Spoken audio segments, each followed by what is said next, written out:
The BS Report is presented by Subway. Football season is over. Foot-long season is just beginning. For a limited time, get any piled high regular footlong for just $5. Any footlong, just $5. Hurry in, Subway. Eat fresh. Eat fresh. The BS Report is a free-flowing conversation that occasionally touches on mature subjects. First of all, This is the BS Report with Bill Simmons. it might be cool, I don't know. And if it's not, I don't The care. BS Report with Bill Simmons. Bill Simmons works for ESPN. He's also named the sports guy, and he writes a comical sports column. He must be a popular dude. The BS Report. It's got a real dirty sound, like a rusty steak knife cutting through a well-aged steak. Now. Here's Bill Simmons. Welcome to the BS Report. Unfortunately, Adam Carolla had to push back his Fast and Furious 45-minute review that we were going to do. We're going to do that next week. But we have somebody equally as good. Maybe not as well known, but for what he does, the number one guy in the business, the world's preeminent expert on MTV's The Duel, Real World Rules Challenge, all those shows. ESPN's own Dave Jacoby. What's happening? What's up, brother? You were born to talk about this show. You said it yourself. Dr. Drew Pinsky, I feel like his calling was to be a rehab therapist. He's so good at it when you watch him on the show. Michael Jordan was born to be an NBA basketball player, and I was born to watch and talk about real-world road rules challenges. And the first episode of The Duel 2, arguably the greatest we've ever had. I had high expectations going in because I'd seen the trailers and been online and watched all the stuff. But it blew away those expectations. Do you want to talk about the opening first? I think we have to take it chronologically. I knew they were going to New Zealand, and I've been familiar with the haka. And when you watch the All Blacks do the haka, you're like, man, I'm scared. I do not want to get tackled by that human being. Well, you're talking about All Blacks. They actually, for some reason, they named the teams. What did they name them? One of the teams is called All Blacks, which I thought was a little weird. Yeah, it's because the New Zealand rugby team. Oh, okay. The New Zealand rugby team is called the All Blacks. Okay. That's like New Zealand's number one export is rugby players. Gotcha. And when they do the haka before every match, and the producers of the duel were like, hey, New Zealand the rugby players do the haka before every match. Let's have our contestants do the haka before every show. And when the New Zealand All Blacks do it, it's terrifying. When the cast of The Challenge does it, it's one of the goofiest things I've ever witnessed on television. And not only is it goofy on the show, but online you can actually get the extended version. Like it's not awkward and uncomfortable enough for the minute and a half it goes under the show. You can go for 3 minutes online. Just the faces that these dudes are making is ridiculous. They got like a jib and like a helicopter shot. It must have taken like 2 days to shoot that thing. I know. I was thinking CT probably spent more time filming that opening segment than he did actually being on the show. Yeah, and they might as well just put the alternates in the open because you know that CT is going to end up getting kicked out in the first 12 hours anyway. Well, do you agree with me that this should be the fourth team sport? This should replace hockey? I like hockey, but I think the duel is MTV shows have replaced hockey for me. And I think one important point is the real world road rules challenges are the pros. And the real world is actually more like a feeder system. It's a very amalgamous to like jumping from the college game to the NBA game. Right. You have to put on about 40 pounds of muscle. Illegally. Yeah, you have to really refocus, and only certain people get drafted. Right. I was looking, one of the guys, I think it's Mark, the guy who's like 40 but still comes on the show, and I actually retired. Host of the after show. But didn't he retire like 2 duels ago or 2 challenges ago? I think he retired once, 6 duels ago, and then I think he retired again a couple duels ago as well. It might have been the Inferno. Yeah, and it was like an emotional retirement. Like, guys, this is my last one. People trying to talk him out of it. No, I'm too old. And then just he shows up for this one. Like the other 2 retirements never happened. But his body now looks like Mickey Rourke in The Wrestler. Yeah, like it's a little more ravaged. He is so enhanced that it's just impossible for me to believe that could happen naturally. And during the after show, I was like, you know what? This guy's not doing a bad job. Until at the very end, he ruined it all when he was like, "All right, guys, that's the after show. See you next time. Holla." Yeah, that was bad. The holla killed me. It kind of made me feel queasy on the inside just watching it. You were so impressed by him, you were thinking about maybe involving him in your new Sports Nation show that you're working on with Colin Cowherd. Yes, Correct? I'm very excited about the Sports Nation show I'm working on with Colin Cowherd. What about so Mark can't come on at the end and just scream out holla, and that'll be the ending? I don't know if we need him in the studio, but we might want to take that clip and license it and use it anytime someone says so. White dude said something really uncomfortable from the hip hop vernacular. We'll just roll his thing. Holla. The thing about Mark though, and the whole, we don't know. They don't have steroid testing for the Real World Road Rush Challenge. They really need to implement it though. It's if any sport has ever needed it, I think it's the show because. It's not like you don't have an 82-game regular season. You don't have an 8-month season. This is basically you've got to peak for about 20 days. It's 1 day at a time out there in New Zealand. Well, you could do a cycle, start it 2 weeks before or whatever, and cycle really for the show. I think they've gone beyond the point where testing can even be implemented. It's a bit like the WWF. It's like if you're going to be in the challenge, you need to do steroids or you need breast implants, and preferably both. Yeah, and I think that this has set maybe the record for both. I think we need to get into this CT, Adam. Yeah, let's talk CT. This needs to happen. One important point that a lot of people forget is CT and Adam were both in the Real World pairs. Right, and there was an incident during that season where wasn't that the pepper your sauce incident? Yes. Right. And Adam is a good. Well, in the Paris show, he was probably 50 pounds lighter than CT and about 4 inches shorter. But now CT is 240 pounds and looks like Delius Thomas. Yeah. And Adam is still 150 pounds. So there's a 90-pound weight difference now. And Adam is still kind of bummed out because CT really did punk him out in the Paris season. Yeah. He did the whole, I'm going to pepper your sauce. He did the fake punch to the face, the fake headbutt. Yeah. And, if Adam's watching that later, his friend's obviously going to tease him, embarrass him. It's one of the rule number one, like when your older brother, whoever teaches you how to fight, is if the guy outweighs you by 100 pounds, you're going to have to sucker punch him to get the first shot in.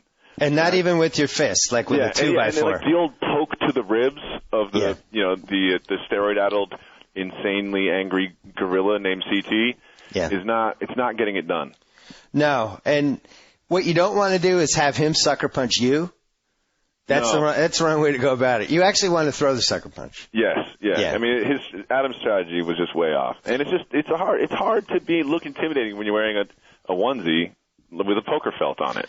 Well, that was a little weird. But do you think Adam's strategy was to get CT to punch him to get him off the show? I don't think Adam was being extremely strategic during the whole. He might have been drunk. We skipped over the catalyst to the fight. Yeah, let's go through the whole thing. Let's break it down. CT's dalliance with Siobhan, alleged dalliance with Siobhan on the roof of the house. There was some groaning on the roof. A lot of veteran guile went into Siobhan's move there. She's probably slept with a handful of people, if not more, on camera, and she didn't want to do it again, so she figured the only place that she was safe was on the roof of the house. I mean, that's veteran knowledge right there. Because it would take the camera crew 10, 15 minutes just to climb up there. Yeah. I mean, the roof of the house is genius. When I heard that happened, it was a eureka moment. I was like, of course, of course, the roof. Yeah. They can't film you on the roof. Well, when I saw her in the credit, I like to go into it cold. I don't want to know who's on the cast until the opening credits. I want to be surprised. I like, look at, I saw her and I had two thoughts. First one out, that's number one. And then number two, hook up first night, no question. Maybe if she stays long enough, breaks the record for most different guys hooked up during this challenge. And as it turned out, it looks like I think she's going to get bumped because they made the mistake of they did the to be continued. She's in the duel at the end of the show. Yeah. But then in the here's what's coming up this season, they showed the girl she was going against later on in the season. So we know she's out. And hooking up with the most guys in a show award, that's actually called the Robin Award. Yes, that's true. Just want you to know that. But Siobhan, maybe the heaviest woman they've had on the show. What'd you think? Ooh. Are we taking implants into account? Does she have implants? I thought those were maybe legitimate. Oh, I don't know. I mean, they kind of go with her body. If she's a natural blonde, then. Well, she's not a natural blonde. I'm taking implants on that one. Really? I think you can put that bet in Vegas. Yeah. Sure. I'm gonna go the other way. I'm gonna say that it's natural and she's naturally bosomy and big. Yeah, but about as natural as the muscle on the male cast. Regardless, ill-equipped for something like this.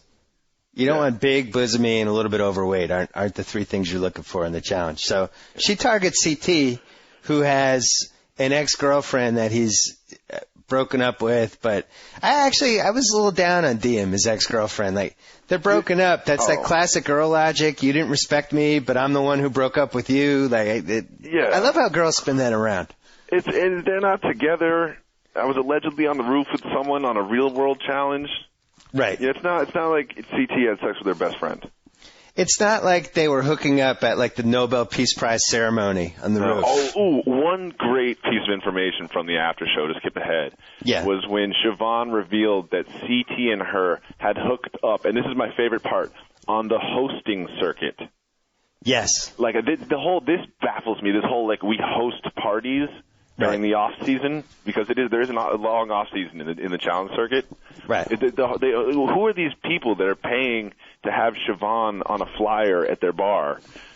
Explain that though. But explain how that works. So these, so you're in a bar in Austin, Texas. Yeah. And you decide, I'm going to have an event. I'm going to have like the rodeo a big blowout event. My rodeo March Madness event. I need to draw a crowd. Right. You need to draw a crowd. I need to make sure people show up. I need some sort of lure. I'm going to get Siobhan from the real world. Yeah. And she'll come. I'll fly her here, and I'll pay her like $1,000. And basically they show up. They say, come on, we're going to have a good time. And get drunk with everybody there, and they get paid for this. Yeah, I think there's some body shots involved. And, Well, remember that MTV show that they had where they follow the three people? They have all they follow three people with an eating disorder, three people who use steroids. So they did three people who are former reality stars, one of whom was Tanya, arguably the craziest person in the history of the challenge. That's very arguable, by the way. Very arguable. And they followed her as she did kind of the hosting circuit. And I was thinking, like, this should be like an Errol Morris documentary. Yes. 90 minutes of just the MTV hosting circuit and this weird world they have out here where they all live out here. They all are they've maxed out as celebrities. Man. And they all party together. Imagine that one time when you're in Charlotte, North Carolina, and like the flyers are strewn all over the city, and you're sitting at the bar, and you're Brad from the real world, and no one shows up. I mean, it doesn't get lower than that. Like, you could probably take the shoelaces out of his shoes at that point. It's like in The Wrestler when Mickey works at that the memorabilia convention or whatever. There's like 8 people there. Yeah. He's got like his video games to sign, all that stuff. That's probably what happens to these real world people. Except it's probably much more miserable for the real world people. Well, I mean, how many people would actually draw you to a bar if you're like a 20-year-old kid living in Tempe, Arizona? How many real world? If you're a 31-year-old dude living in Brooklyn, they can get me because I would show. If Ace was hosting, I'm in. No problem. Where's Ace, by the way? I was so upset Ace wasn't there. No Ace, no Kenny. We're getting Isaac though. I'm excited to see how Isaac performs. They never actually hit the home run with the cast. They're always missing 3 people that I wanted to see. And they touted it as some sort of all-star cast, but we need the Hall of Fame cast. Yeah, because What's Her Coral wasn't there either. Let's get back to the CT thing. So he hooks up with this girl, or might not have, on the roof. Mm-hmm. The first roof hookup that I'm aware of in MTV history. But not the last, because they're going to have to put in roof cams for future seasons. Now on out. They broke the roof line. Yeah. So Adam, CT's kind of the guy he picked on a little bit in Paris, is telling the ex-girlfriend, didn't really tell her what happened. But yeah, I think that was some creative editing. Yeah. I mean, let's just be honest. They made it seem like he was kind of snitching on CT, but at the end of the day, it was very nebulous as to exactly what they were saying. And if you notice the cutaway of CT listening, I mean, he could have been in another conversation from a week ago. He could have been staring at the wall at a crack or like a termite. But if he was staring at the wall long enough, he would have punched it, so it probably wasn't the wall. So CT, because he's completely rational and really insane. I mean, does he qualify as insane? Look, he did something in the after show when he revealed that his brother, and his brother did get shot leading up to the show, and that I'm awarding him the benefit of the doubt that his emotional instability, while not normally the most stable human being, was pushed to the limit for the shooting of this show. I'm going to give him the benefit of the doubt, and I'm going to give him a pass on this one. Yeah, but this is like the third time he's done this, though. But I mean, what are you going to say? It's like you get the pass. All right, so we'll say CT's crazy, and then personal life experiences pushed him to Ron Artest. That look Ron Artest had after he went in the stands when people were throwing beers at him, and Mike Breen said, Ron Artest has a look in his eyes that frankly is frightening, or whatever he said. That's the level CT was at, actually showing up in New Zealand. Oddly one of the best Mike Breen calls in history. It was. It was great. It was so descriptive and perfect. It was like a radio call. It was like he was, yeah, you're right. And Mike Breen, by the way, I talked about this when I was in the podcast with him, but he's been involved in all these weird moments. He's like the Z-League of the NBA. He's been involved in all these different weird comebacks and melees and snares. Anyway, so CT decides he's going to pepper Adam's sauce. Yes. What was the exact, he said that in Paris, right? He said, I'm going to pepper your sauce. Yeah. I like that. It's new for me. I've never heard it. Original material is always good. It's nice, and you can also turn it, he's a sauce pepperer. Like, there's ways to switch around. So they get into it. Adam decides he's been pushed around long enough. He's been made fun of by his friends from home long enough. He's going to stand up to CT, maybe get one punch in, and then everybody will break it up. It just wasn't a well-hashed plan, though. It was deeply hashed. It just wasn't well executed. No. Like, he stood up. He had I'm going to stand up to CT this time. Yeah. And he did, but that's literally what he did. He just stood up. Yeah, and got punched.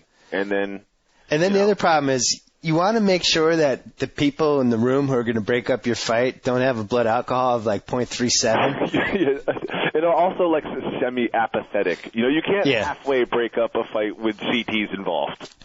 I got to say, it reminded me of the Dazed and Confused guy. There's a lot of similarities. Remember Dazed and Confused, the guy, the nerd?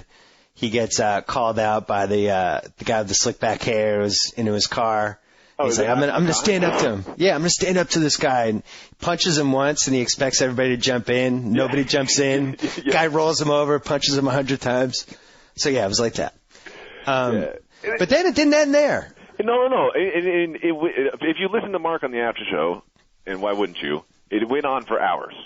And CT, I thought CT destructing the house was almost more enjoyable to watch than him destructing Adam. Well, what made him mad is at some point after it was broken up, Adam, to his credit, came flying in and actually nailed him with an overhand right and cut his eye. Yeah. And that's CTC's blood. There's all bets are off. And that's the thing. Like, one of my theories about fights is if you can make the other dude bleed, no matter how much you got your own ass kicked, if you're not bleeding and the other dude is, you win. Right. Well, both of them were bleeding, though, so I think it was a draw. Yeah. And we never got a good shot of Adam's face looking like George Foreman after a fight. Like, I'm pretty sure that Adam's face was bubbled up pretty bad. Well, on the website, they have a bonus clip of Landon. In my opinion, top 7 losers in real world history. He's consoling Adam afterwards, and Adam is like basically kind of in tears. He's got the ice pack on, though, right? Holding this ice pack that's like as big as his head on his left eye. 7 inches from his face. Right, yeah. So, I mean, we don't know what kind of damage CT did. I actually wouldn't be surprised. He mentioned kind of casually in the after show that he had a scar. Or Mark said nice scar or something like that. No, I think his lawyer told him to do that for the lawsuit. Yeah. Well, can there be a lawsuit? I mean, they sign waivers probably for everything that happens, right? Yeah, they sign waivers about everything. So they end up outside. CT chases him. It was like the Bulls of Pamplona. Oh, yeah, it was great. And at that point, it was just chaos. And my favorite quote from DM at the after show. Yeah. If he would have just seen me, he would have stopped. Right. Yeah, definently. Yeah. He would have definitely stopped DM, I'm sure. You're the reason everything happened. Yeah. You could have tased him, pepper sprayed him, and shot him with a tranquilizer dart. That guy's not stopping. Well, Adam, to his credit, when it was in the room and everybody was between them, that's when he tried to get at CT. He did the Roberto Alomar. Yeah. And but then outside, when CT could actually get to him, Adam running. Adam basically running a 4.240 in circles trying to get away from this guy. And to be honest, exactly what I would have done too. Oh, yeah. I mean, come on. I mean, who am I? I mean, CT is terrifying. Well, isn't there some sort of sport CT could play? I mean, if let's say he's the outside linebacker for the Pats in training camp this year, do you think? First of all, he's not old enough. Oh yeah, how old is he? I don't know, but you need to be over 40 to be a linebacker for the Patriots. Come on. But if he's your outside linebacker, do you feel like that would be totally ridiculous? Like nobody's crazier than him. There's too much strategy involved. Yeah, you have to know these different defenses and blitz and read the guards and stuff. I think he's more fit for the MMA, something like that. Wrestling? Something. There's got to be some sort of sport for him beyond this MTV show. Because he's got the physical ability and the pent-up raw emotion and anger and deep-seated issues that it takes to excel as an athlete in a purely physical game. Well, there's a couple of problems though. One, he's probably not going to be alive for more than 2 more years. Yeah, coachability might be an issue as well, considering they can't have him on a reality show longer than 8 hours, without attempting to murder somebody. Well, that was my next question. This is now like the second or third straight year that he's been kicked off opening show. Second year, I think. So then, miraculously the next day they have 2. Oh, Nehemiah and MJ just happened to be here. Yeah. So do they just fly these people there and just assume that CT is going to get in a fight? Yeah, I mean, here's the thing I didn't really like is MJ tried to play it off like, oh, yeah, I got this call to come to New Zealand. Yeah, why not? Right. No, dude, you were there. You were there, in another hotel, playing cards with Nick, waiting to get the CT phone call. Exactly. And another problem that I had there was my one piece of disappointment from that episode, and believe me, I was very, very happy with it, was the rugby challenge. Like, I can't play a pickup basketball game with my best friends without it getting a little heated. Right.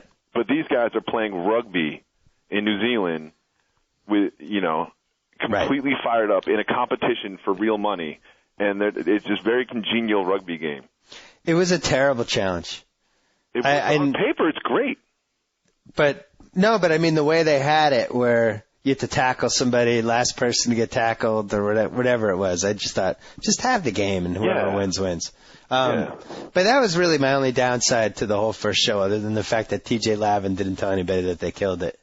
Yeah, that was very disappointing. TJ just say, I don't care if anybody didn't kill it. I want him to say that they killed it. It's one of the things I need. That's what you're here for, TJ Lavin. But other than that, I really thought one of the stronger episodes ever. Absolutely. And I really wondered how long it took them to explain to the cast how to play rugby. Because if you watch the cut, it's like, all right, you guys will be playing rugby. The team with the most points win. All right, let's go. Yeah. I'm sure that was at least like a 3-hour tutorial about the various nuances and the rules of the game of rugby. Yeah, I think you're right. Well, does it bother you when somebody like MJ says, yeah, I really use the money, I got a small kid, and,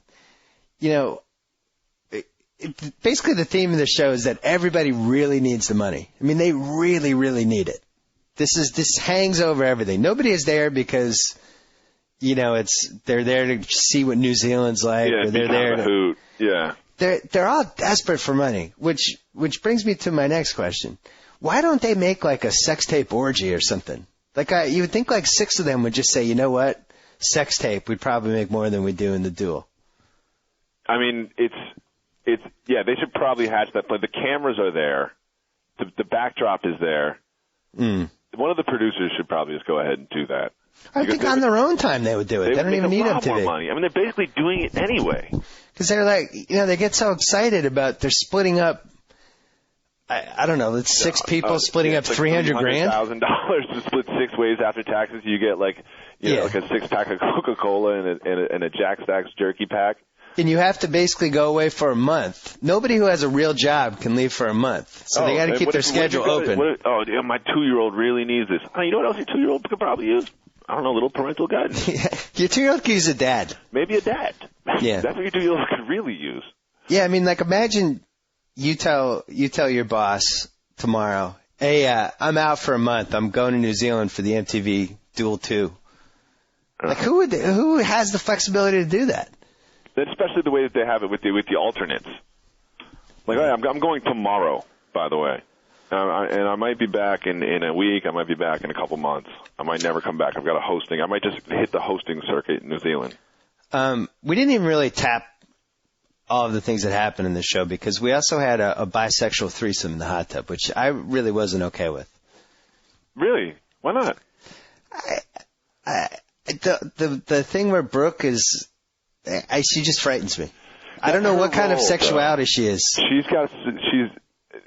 Brooke is confusing. If you can hark back to the Denver days, she's got her own thing going on, which I can't even begin to explain or understand. Well, look, I understand homosexuality. I understand heterosexuality.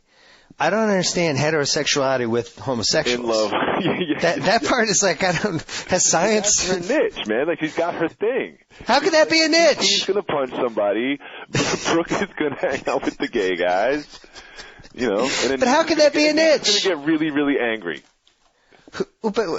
You know what she's doing? She's setting herself up to be hosting on the gay club circuit. Oh, interesting. Like she's going to become like a gay icon. Yeah, like Lady Gaga, except the reality show. Interesting. Now, do you think it bothers Dunbar that CT, like Dunbar's gimmick when he was on the Australia season was, I'm insane, I'm a hothead. You don't want to push me over the line because I can't come back. I'll destroy everybody and I might kill you. I liked him a lot better during those days. Well, and now he's on these shows with CT, and CT has basically taken that gimmick, perfected it, and trademarked it. Yeah. And Dunbar is not even the poor man CT, he's the homeless man CT. Yeah. When Dunbar was on that island, like eating rice, I thought something was going to go terribly wrong. I thought we were going to have our first real world murder. I think he's a lot of bark and no bite. I'm on their website right now, and it says that guy Mark, your favorite, Hala, he was on. He participated in the first challenge in 1998. So this has been going on for 11 years. Wow. 11 years. I've seen every single episode. Why do you think that the Football Outsiders or the Baseball Prospectus guys haven't really kept track of stats and stuff? I feel like we could go a lot further. Fantasy. Let's start a fantasy website. That's a good conversation, Bill. Who do you got? Who do I? Well, that's what I was going to get there. Who do I have to win it? Yeah. Well, who do you think the favorite is? Who would your favorite be? Who is the LeBron of this competition? Evan. Yeah, you're probably right. Everybody seems to get along with him. Everybody gets along with him. He wins every challenge he's in. No one ever votes him into any of these things. He's nice. He's Canadian. He's got a lot going for him. I got to say, Brad, and a veteran. A veteran in the process. A veteran to the point where he used to be the crazy hothead. Yeah, now he's calmed down a little bit. Kind of like in the same mode Ron Artest with the Rockets right now. Yeah. A veteran presence who used to be crazy, but now is like a calming presence in the clubhouse. He's functional. He's engaged to another competitor named Tori, who I actually always liked. So maybe they're two of the favorites as well. I think she gave back the ring at some point. I saw in this season on. But before we move on to predicting the future, I mean, I'm sorry for jumping around here, but can we just talk about how lame the eliminations were? What do you mean? Like pull this chain. Oh yeah. Like they used to be like the Thunderdome in there. Yeah. Like you didn't know. I mean, someone might really hurt themselves in there. And it was like, oh, okay, you sit on this platform and pull on this chain. What? Yeah, I would like to see a little more imagination from them in general. Yeah, I feel like they should set up a website where I can send suggestions. I think Survivor has the same problem. I do too. Survivor has some just terrible challenges. I think just terrible. Get lazy. I always thought poker would be a good one. I would like to watch poker. I'm saying for Survivor, not for MTV. Oh, maybe Survivor. I could see like some sort of variation of poker, but I want risk of injury on every single elimination. Oh yeah, I'd like it. There should be a balance beam involved like every 3 times. Yeah, and with somebody falling from it. The least suspenseful cliffhanger in the history of television on the first episode of The Duel. You see Anissa on top of the poor girl with a hand to her throat, and they're like, to be continued if you can find out who's going to win this matchup. Right. It's like, come on. Well, they made the fatal mistake of they had too much stuff for the first show. Yeah. So they ended up zooming through the 2 challenges at the end, which I hate. I like to enjoy my challenge. I like to really think about the, what they're trying to do. And they basically try to cram everything into the last 7 minutes, which I'm against. It's a good point. And there's not enough deliberation about who's going in and who's not going in. The other one that I think is a semi-sleeper is Isaac. He's a favorite of ours, though. Well, I know. We don't know. Favorite of ours. Right. Yeah. I think he's hilarious. And I think the episode when he was hallucinating in Australia was a breakthrough moment for the Real World franchise. Well, you and Isaac, but you basically have a man crush on Isaac. You can admit it. Yeah, I do. I will admit it. I really enjoy his company, and by his company I mean watching him on television. They're like 3 or 4 MTV personalities that you have embraced in bromance sense, without them even knowing who you are. But he's one of them, and I think Ace is. Yeah, of course. Anyone else? I mean, those are the top 2. I kind of like Big Easy. I can't lie. All right. I can hang with Big Easy. Hey, quick question, because the last Real World season was in your neck of the woods in Brooklyn. Yeah, I don't want to talk about it, dude. It was so disappointing. But disappointing from what sense? I lost interest. Oh God, the open with like the guys playing hip hop and Bea walks by and nods her head. It was just so cliched, cheesy, terrible Brooklyn. Yeah. I was so disappointed with that season. Were you happy with like the bars they went to and stuff? Dude, it was just so poorly done. I mean, I think they go to any city and they're only allowed to go to 2 bars because there's only 2 bars let them shoot. They never hung out anywhere except for Chelsea, which is not in Brooklyn, super far away on the west side of Manhattan. Yeah. I'm very disappointed with it. I did like Ryan though. He's one of my favorite cast members I've ever had. I think Ryan's going to put on 40 pounds of muscle and come back to challenges. Oh, and yeah, I think Ryan's he's my number 1 draft pick.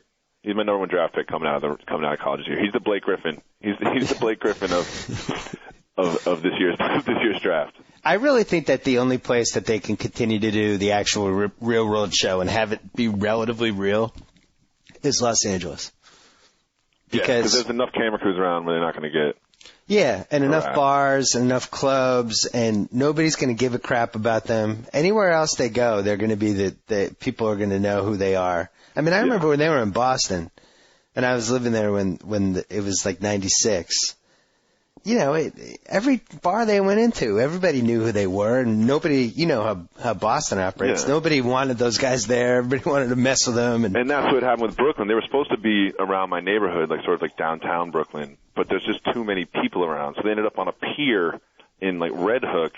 Like, I mean, there was probably wasn't another residential building for 100 yards in every direction from where they were. Yeah. Why didn't you ever go on the Real World? Do you think about it? I never went on the Real World. I did, however, I was an extra on an episode of Singled Out in like 1996. Okay. Yeah. Yeah. And then that's it. I did, but I wasn't even eligible to win. Like I was just standing there. I was just window dressing in the back of an episode of Singled Out in 1996. And I will have to say, Jenny McCarthy, super cool. I have a lot of regrets about not applying to be in the Boston show, or a couple of the other ones. I feel like I could have been a good one. I could have been like the struggling sports writer, the newspaper, you know. Are you troubled enough, though? I don't know. Maybe I was back then. Like happy, I drank too much. You know? No, I wasn't happy back then. I was miserable. Oh, okay. Yeah, it would have been a good one. Misery. You need a little bit of misery in that, just to keep that going. I think I would have been good when I was like frustrated writer, bartending, and I had no money. That would have been a good Real World castmate. You want to quickly plug your show? Yeah, one second. One important piece I want to bring out, I want to send a kudos to the producers, is the telestration recap of the CT Adam confrontation. I thought was really well done. Oh, yeah. Because you mean in the after show? Yeah, it's like, oh, look, you know, like CT's a big jerk, you know? Yeah. And then you watch the recap, and you're like, okay, there's Adam pushing him in the ribs. Yeah. There's Adam pushing him in the shoulder. There's Adam pushing him in the ribs again. Yeah. You know? I thought that was well done. Good job. So you're going to give You give him a shout out. You give him a holla to Team Murray. Yeah, I would like to throw a holla at Sports Nation. Sports Nation's a new afternoon show on ESPN. It's going to be fun. It's going to be hosted by Colin Cowherd. It's going to be unlike anything you've seen on the network thus far. Are you going to settle the feud between Cowherd and I before June or no? No way. We're going to milk that thing for as much as possible. It's like a CT Adam thing, but we're both CT. No, it's like 50 Cent and Kanye. You know, it's just a big fake feud that we're just going to blow up as big as possible leading up to the launch. It's going to get nothing but more intense and meaner and weirder. I think I feel weird about this because he's another one I'm fake feuding with, but now I have all these friends working for a show, and I want it to succeed. I'm in a weird spot.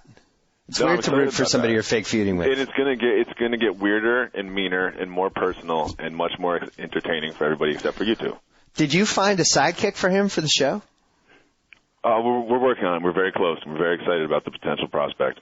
Male or female? We're keeping it open. What about a female who's attracted to gay males? Have you gone that route yet or no? I don't think we can pull Brooke from the hosting circuit. You and I have to, maybe on our own time, maybe for the next podcast, because I'm going to keep having you back, because I really feel like the duel needs to be covered like all the major sports. Like a major sporting event. I totally agree. And damn it, if we're the only two who cares, I don't care. But we need to really delve into the hosting circuit. Maybe for the next podcast we could figure out. And I'll do some research. I'll try to book one of them. I'll book one of them. My birthday party's tomorrow. I'll see if I can book one of them. Wilds and Connor had a thing about Jack O, how much, if they called around the hosting circuit, how much could they get for Jack O to appear at like these same things that the real world people go to? But let's find out for real, and I'm not kidding. I'll look into it. Some of them got to be in New York. I can get this done. All right. I might need some financial assistance, and I know I still owe you $150 from the fantasy league. Okay.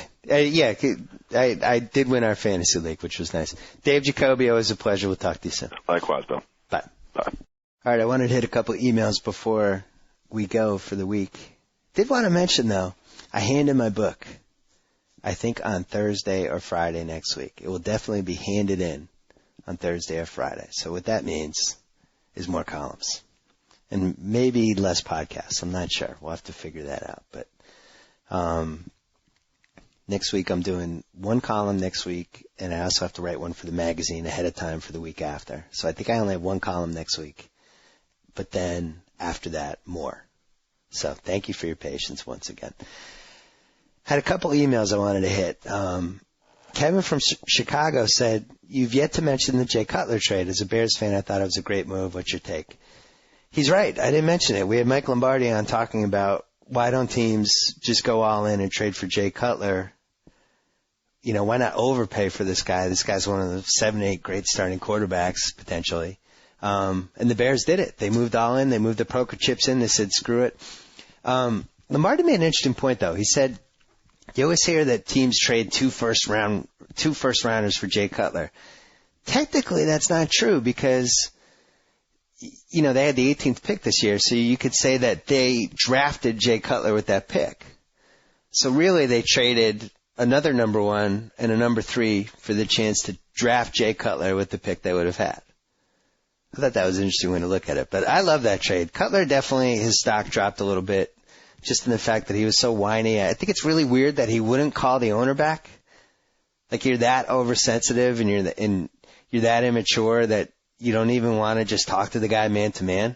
I mean, I've certainly been mad at some of my employers at various points in my life, but I've never, to my knowledge, I don't think I've ever had one of my bosses say, we want to talk to you, and me just say, no, I'm not talking to you. I refuse. Like, I just thought that was weird. And when you're the quarterback and you're the leader of the team, you know, at some point you have to be a man. And I don't feel like he acted like a man with some of the stuff that he did. But on the other hand, he might just be immature. Anyway, the thing I like most about that trade for them was the fact that he's got a cannon arm. And Lombardi and I talked about it in the last podcast. He went into the Meadowlands during just blustery, terrible conditions and was zinging BBs around. He's kind of made to play in a city like Chicago. Whether he can handle the the fans and the media pressure, stuff like that, I don't think it'll be any worse than it was in Denver. So from that standpoint, I don't think that's a big deal. I think the team that should be, or the fans that should be really mad, other than the Denver fans who just, talk about a stomach punch. This trade is, in the span of 4 months, they lost Mike Shanahan and Jay Cutler, and they gained Kyle Orton and 2 middle first rounders. That the team that should be mad is, the fans that should be mad is Minnesota. Because, if you go all in for Cutler and you just say, we're going to have Jay Cutler and Adrian Peterson and that's our foundation, that's a pretty good foundation. You're going to make the playoffs. It's surprising to me that they just decided Sage Rosenfels was the answer. I don't quite get that. So anyway, I love that trade for the Bears. It's about time they got a quarterback, and I thought the whole thing was just fascinating to me. A guy named Jack Egbert wrote in. He says, I'm a minor league baseball player at the White Sox, and I love reading your stuff. Since you're sponsoring Mike Dunleavy's basketball reference page, I was wondering if you could sponsor my baseball cube page. This might be what gets me over the hump to the big leagues. Check it out, please. Jack, I'm not going to sponsor your page, but you've now become my favorite minor leaguer of everyone that's not on my AL keeper team. We're going to follow you. You're going to be the official minor leaguer of the BS Report. Brian from Philly writes, he's talking about, I had a whole thing in my mailbag about when people lost their breast virginity. For me, it was the Hanrahan's wife in Slapshot who had the big nude scene with Paul Newman. But actually, hold on, before we get to this email, The Deep was on. I was flicking channels last night, and The Deep was on with Jacqueline Bissett, and that she scuba dives in that in a white T-shirt, and you can kind of see through it. That might have been my breast virginity, the more I'm thinking about it. I don't know if that counts. Maybe that's my first wet T-shirt virginity. I don't know. But that was right around the same time as Slapshot. 1977 was a big year for me. Anyway, Brian writes, I can't believe nobody mentioned Meredith Baxter in the TV movie My Breast. As a child growing up in 1994 without any premium cable channels, the news that Full Breast would be on broadcast TV in primetime was a godsend. There were like 6 of us 12-year-olds at my friend's Nick's house, huddled around the TV like Eskimos around a fire. Yes, my breast virginity was taken by a middle-aged woman getting a mammogram, and I'm okay with that. Again, these are my readers. Jacqueline, what did you think of that email? Yeah, it was a good email. Joe Mead is off today. We have Jacqueline. Yeah, what's the next email? I don't know if we could top my breast, but actually we have a Joe Mead email. Patrick from Huntsville says Joe Mead's excitement level reminds him of Bob Uecker's color commentator in Major League. What do you think of that? I think Joe's more excited than Bob Uecker's color commentator. I don't know. Joe was pretty unexcited. He's deadpan. I hope I sound more excited being on the podcast right now. Yeah, I think you sound more excited. Okay, I'll keep trying. Tyler from Provo, Utah. He says, I don't know if you're aware of this, but your favorite A-Rod replacement, Cody Ransom, by the way, who's on my AL keeper team, he played second base for the Detroit Tigers in For Love of the Game. Go ahead and check it out next time it comes on TV. I did check it out, and it's true. Cody Ransom is one of the people responsible for the perfect game in For Love of the Game. I thought that was interesting. Nolan in Baltimore writes, as ashamed as I am to say it, today I watched Maid of Honor starring Patrick Dempsey. Officially, there is now a movie with worse basketball scenes than Teen Wolf. Knowing that you're as big of a Teen Wolf fan as I am, I thought you might want to check that out. McDreamy does not equal McBasketball. It's on my list. My wife actually on-demanded this and loved it because she likes all chick flicks. Bill, can I say something? Sure. One of the worst movies I have ever seen in my entire life. Was there basketball scenes? Yeah, they were awful. Okay, I'm going to watch this because Okay, I actually enjoy. I like bad chick flicks. Not actually enjoying them, but I like just ridiculing them and making my wife mad, and eventually she makes me leave. Colin in Portland writes, a few weeks ago in the BS Report, you mentioned your daughter enjoying a Clippers dancer routine that used Michael Jackson's PYT. You referred to this song as the Tony Kukoc of Thriller. Besides being arguably the greatest Simmons 80s reference ever, thank you, it spawned a debate between my wife and me that we've mutually agreed only you can decide. While it was obvious to both of us that Rodman was Thriller, with the walking undead and the maniacal Vincent Price laughter. That's true. The real debate was around Pippen and Jordan. I argued that Jordan was Billie Jean to Pippen's Beat It. My wife insisted I had that backwards. Care to weigh in? Look, Billie Jean was the best song in that album, and arguably one of the best 10, 12 pop songs ever made. Billie Jean was unbelievable. You forget now because Michael Jackson's such a freak, but that song, just beginning to end, is technically one of the great pop songs ever made. Beat It, not quite as good. I think the video helped it. A nice number 2, strong number 2, kind of like Pippen. So I would say Jordan was Billie Jean. John Gillette from Long Beach writes, I was not aware of any feud you were supposedly having with Rick Riley, but your podcast with him sounded like Shaq and Kobe at their All-Star Game MVP post-game interviews. I thought that was funny. I actually didn't think it sounded like that, but I thought that was a funny way to put it.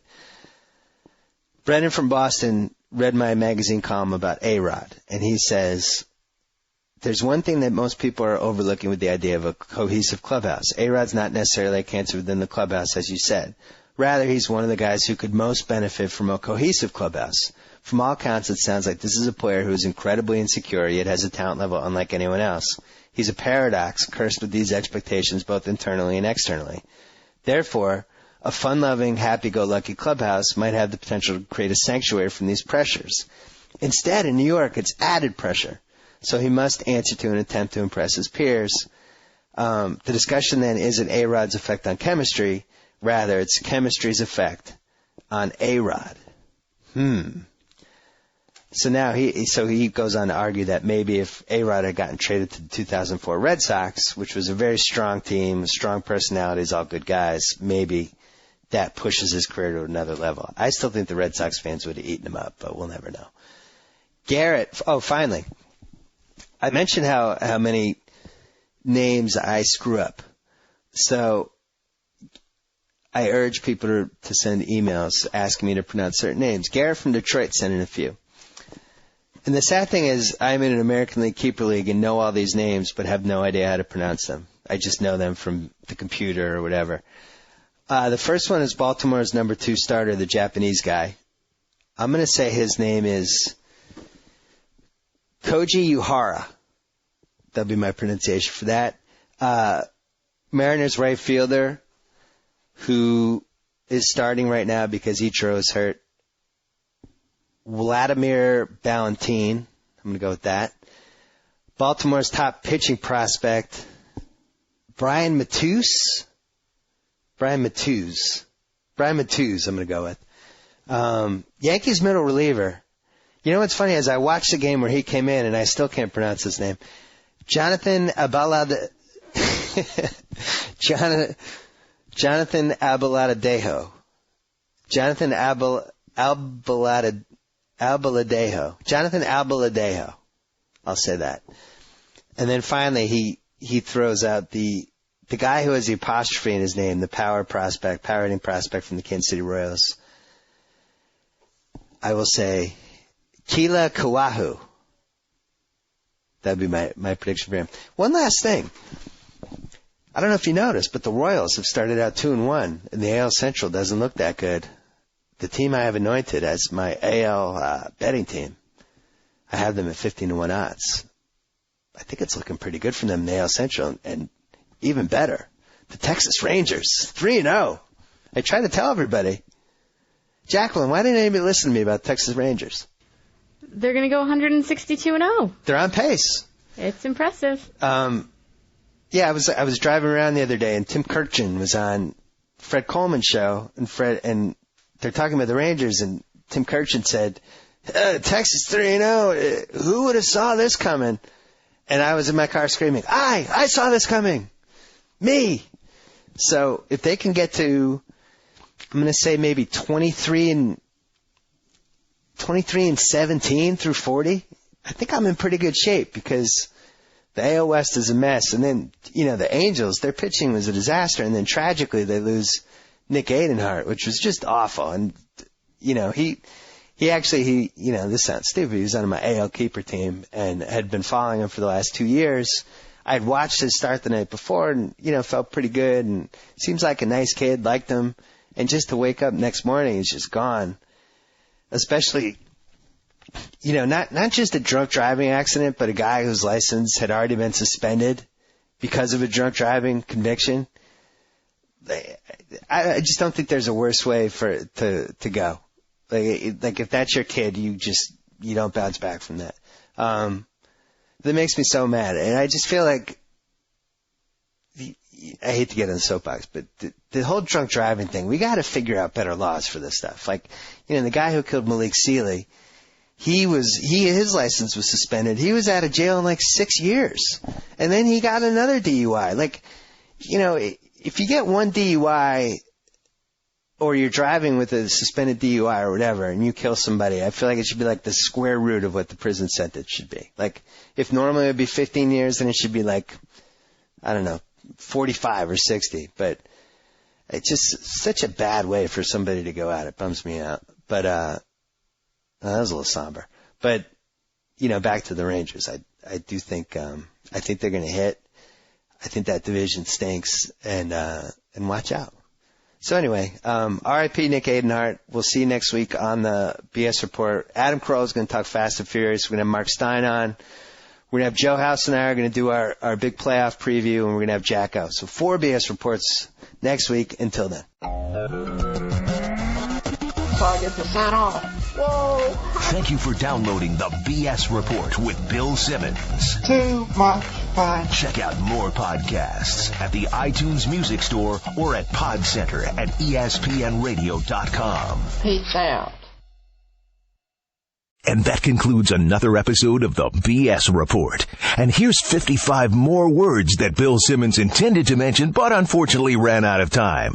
Now you can get any regular Piled High Subway footlong for just $5. The keyword is any. The sweet onion chicken teriyaki, savory chicken and bacon ranch, the meaty taste bud pleasing Italian BMT. All the regular famous Subway footlongs, just $5. Subway, eat fresh. See store for details.